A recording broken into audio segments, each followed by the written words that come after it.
Good morning, students. Today's video is for grade 3rd. Subject is computer, and our today's topic is, our chapter name is the operating system. It is chapter number 3. So by mistaken I have written here chapter 2. So please avoid it. It is chapter 3. Now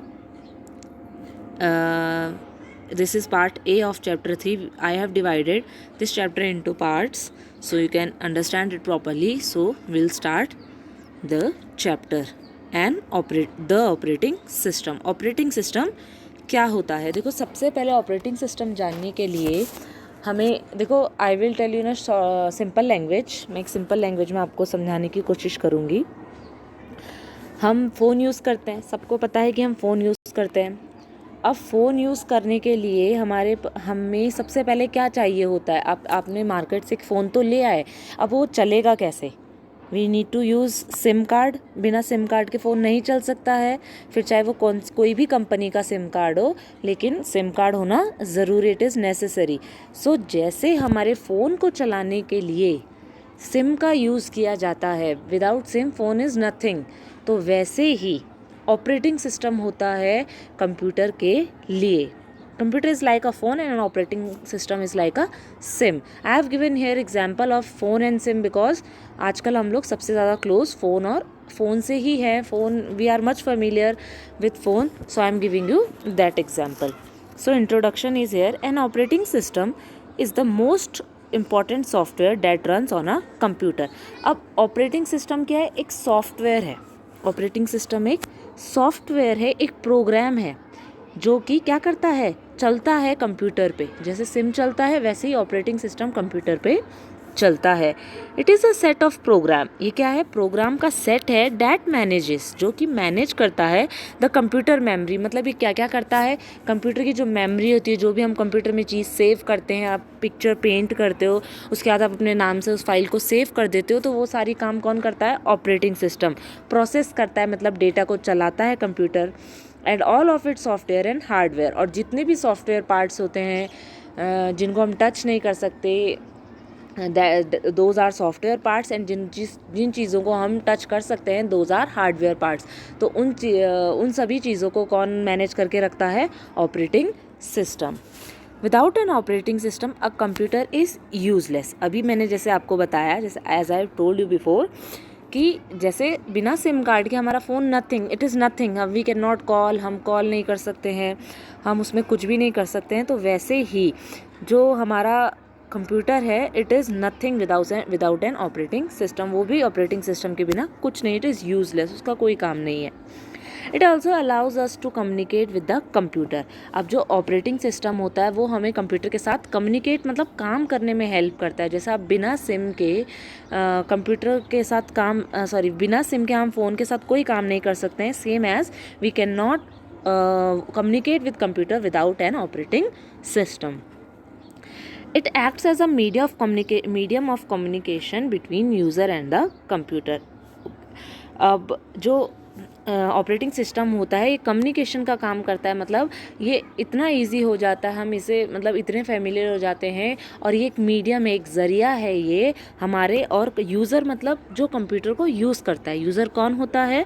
जो computer को use करता है. तो जो operating system है वो user और computer के बीच में क्या करता है?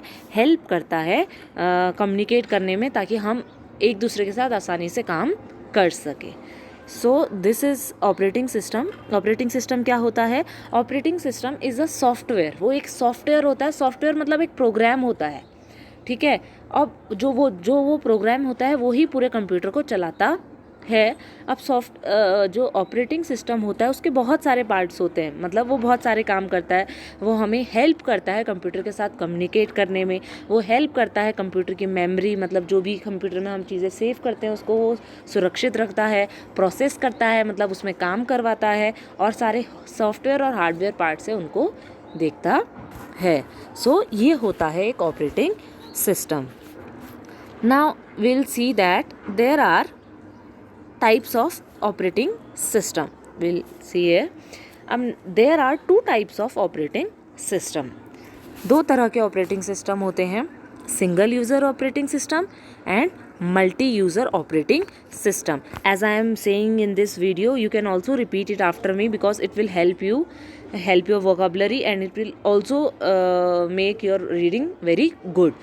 So after completing the video, or along with the video, along with me, try to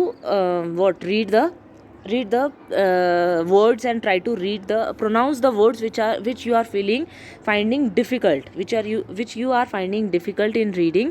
You can read those words along with me. I am reading each and every word here for you. So there are two types of operating system. One is single user operating system, another one is multi user operating system. तो अब हम एक एक करके इनके बारे में पढ़ेंगे. सिंगल यूज़र ऑपरेटिंग सिस्टम क्या होता है? सिंगल मतलब एक, यूज़र मतलब इस्तेमाल करने वाला, ऑपरेटिंग सिस्टम. अब ऑपरेटिंग सिस्टम भी दो तरह के होते हैं. एक होता है सिंगल यूज़र, मतलब जिसको सिर्फ एक ही इंसान एक टाइम पे यूज़ कर सकता है, एंड दूसरा मल्टी, मतलब बहुत सारा. मल्टी मीन्स बहुत सारा. तो मल्टी यूज़र मतलब इस्तेमाल करने वाले, तो multi user operating system. Now let's have a look here. Single user operating system क्या होता है? A single user operating system allows only one person to work on it at a time. अब जो सिंगल यूज़र ऑपरेटिंग सिस्टम होता है वो क्या करता है? वो सिर्फ एक पर्सन को ही एक बारी में कंप्यूटर में काम करने देता है. अब आप सोच रहे होंगे तो नॉर्मली तो एक ही इंसान करता है, वो उस तरह का नहीं है. यहाँ पे अगर आप कोई काम कर रहे हो, अगर आप कोई पेंट कर रहे हो अपने कंप्यूटर में, तो उसको सिर्फ आप ही कर सकते हो, कोई और उसको ना देख सकता है ना उसको कर सकता है. सिर्फ आप ही उस चीज़ को हैंडल कर सकते हैं. तो वो होता है सिंगल यूज़र ऑपरेटिंग सिस्टम. तो मतलब सिर्फ एक ही इंसान एक टाइम पे उस कंप्यूटर को, उस ऑपरेटिंग सिस्टम में काम कर सकता है. कंप्यूटर में नहीं, उस ऑपरेटिंग सिस्टम में. और सबसे अच्छा एग्जाम्पल है सिंगल यूज़र ऑपरेटिंग सिस्टम का MS DOS. MS DOS एक ऑपरेटिंग सिस्टम है, मतलब ये कंप्यूटर को चलाता है, और ये एक ऐसा ऑपरेटिंग सिस्टम है जिसको सिर्फ एक ही यूज़र एक टाइम पे यूज़ कर सकता है.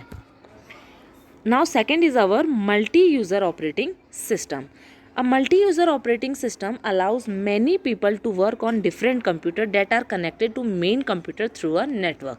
अब देखिए आप, मल्टी यूज़र ऑपरेटिंग सिस्टम क्या होता है? जो मल्टी यूज़र ऑपरेटिंग सिस्टम होता है वो हेल्प करता है बहुत सारे लोगों को एक साथ काम करने के लिए, एक ही ऑपरेटिंग सिस्टम में, एक ही कंप्यूटर में, डेट आर कनेक्टेड. ऐसे नहीं कि मतलब एक कंप्यूटर है आपके पास, एक सिस्टम है आपके पास, उसमें 10 लोग बैठ गए, नहीं. एक इंटरनेट होता है, एक मेन कंप्यूटर होता है, उससे सारे कंप्यूटर आपस में जुड़े होते हैं, और फिर मतलब जो चीज़ हम मेन कंप्यूटर में देख सकते हैं वही चीज़ें हम बाकी सारे कंप्यूटर्स में देख सकते हैं. किसके हेल्प से? नेटवर्क, मतलब नेट, इंटरनेट के हेल्प से. तो वो क्या होते हैं? वो सारे नेटवर्क्स एक साथ जुड़े हुए होते हैं, और जिसकी हेल्प से हम मतलब बहुत सारे लोग एक ही चीज़ को अपने अपने कंप्यूटर में बैठकर देख सकते हैं. तो उसको कहते हैं मल्टी यूज़र. मतलब सबके पास अपना अपना अलग कंप्यूटर है, लेकिन जो काम मेन कंप्यूटर में चल रहा है वही काम बाकी कंप्यूटर्स में भी चलता है. मतलब आप उसको चला सकते हैं. तो वो सारे किससे जुड़े हुए हैं? एक साथ एक ही ऑपरेटिंग सिस्टम से जुड़े हुए हैं. मतलब एक ही ऑपरेटिंग सिस्टम से जुड़े हुए हैं, लेकिन कितने सारे काम कर रहे हैं? मल्टी यूज़र, मतलब बहुत सारे यूज़र उसमें काम कर रहे हैं. तो उसको बोलते हैं मल्टी यूज़र ऑपरेटिंग सिस्टम. और सबसे अच्छा एग्जाम्पल है मल्टी यूज़र ऑपरेटिंग सिस्टम का MS विंडोज़, जो हमारे आप स्कूल में देखते होंगे. जब आप कंप्यूटर खोलते हैं तो वो 4 अलग अलग कलर की विंडोज़ आती हैं. तो वो जो ऑपरेटिंग सिस्टम है वो मल्टी यूज़र ऑपरेटिंग सिस्टम है. अगर हम उसको इंटरनेट से जोड़ेंगे तो हम बहुत सारे बच्चे एक जैसा काम, मतलब अलग अलग कंप्यूटर में बैठकर कर सकते हैं. और जो मल्टी यूज़र ऑपरेटिंग सिस्टम होता है उसका यूज़ मोस्टली कहाँ होता है? जैसे ऑफिसेज़ हो गए जहाँ पे लोगों को एक जैसी चीज़ें करनी पड़ती हैं, या स्टेशंस हो गए, स्कूल्स हो गए, एयरपोर्ट्स हो गए, जो बड़ी बड़ी ऑर्गेनाइजेशन है वहाँ पे हमको ऐसे काम करने पड़ते हैं. So I hope you have understood what I have taught you. So your homework is just read these pages carefully here, which are given here in the video, so that it will improve your vocabulary, and it will also help you in reading the words very very perfectly. Thank you for listening properly.